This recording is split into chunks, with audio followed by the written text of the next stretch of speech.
do ta punësojë veten tënde me një qasje të tillë ku krenaria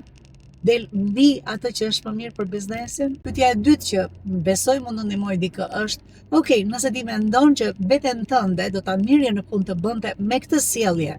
a mendon që është e vështirë që sjellja jote të dali përpara zhvillimit të njerëzve dhe vetë zhvillohesh diçka më shumë dhe ti të pranosh që në strukturat që kemi ndërtuar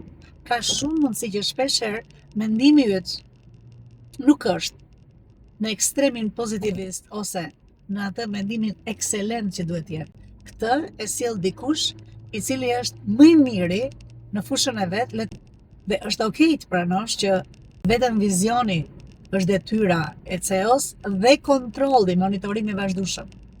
Ndërsa hapja rrugës është aq e rëndësishme për CEO-n, sa është e rëndësishme për ata persona cilët janë staf i lartë që të kuptojnë që kanë një CEO i cili i nxit